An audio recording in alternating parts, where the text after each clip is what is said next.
reverse mortgages, although I haven't really adopted them fully, I'm aware of them, and I'd like your take on, what you think about them, how they work, because they may also help fund some of those segments that we're trying to solve for the client. Well, reverse mortgage, it works kind of the same way it's said. It works in reverse. The bank gives you money while you live in the home. And what they do is they add to your principal balance. They take the interest. They add it to your principal balance. As long as you're over the age of 62 years old, you qualify. Right. The older you are, does credit the more you matter can't qualify. In that case? Credit does not matter. Okay. And only equity. Only equity. And good news for you. You can buy a home using a reverse mortgage. You can get out of foreclosure using a reverse mortgage. Your house could be a day away from foreclosure, and a reverse mortgage can get you out of that foreclosure if you're over 62 years old and you have the sufficient equity. As long as you don't have children who are fighting over the money or the equity in the home, I think it's great. Just imagine just being on a budget and paying $2,000 a month, and then getting $2,000 a month. That's a $4,000 swing.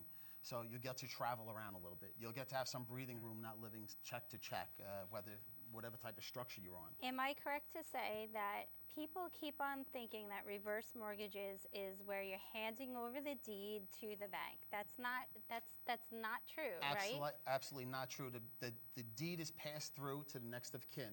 Right. Okay? And at that point, when it is passed through, they have a choice. They can refinance the house and pay off that reverse mortgage and keep the house and the rest of the equity that's in there, or they have 2 years to sell the home. If they need more, the banks will work with them. They understand it's not a cold process.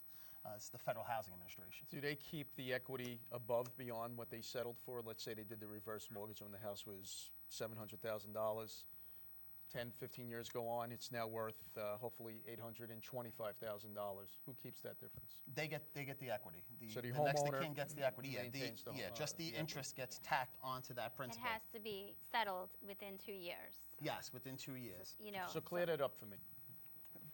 Clear it up. 2 years from where? 2 years from when the person passes. Okay, from the person passing. Okay. Great. If there are two people, it passes to the next person, and they assume that reverse mortgage. Okay. So you don't lose out on the above equity, above the amount that you settled. And the great thing is, houses do appreciate. We haven't seen that recently. It's just started again. They usually appreciate. That's why reverse mortgages were so great. Right. Because the amount of appreciation the house would get and the amount of principal that was added usually washed itself out. Still have to maintain your taxes. Still have to maintain your insurance. Yes, sir. Right? Yes. All the upkeep is on you. Yep, all the upkeep is you on own you. it because it's your deed.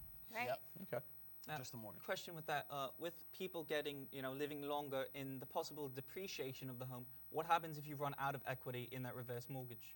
If it's a structured monthly payment, you will continue receiving that payment until the day you pass.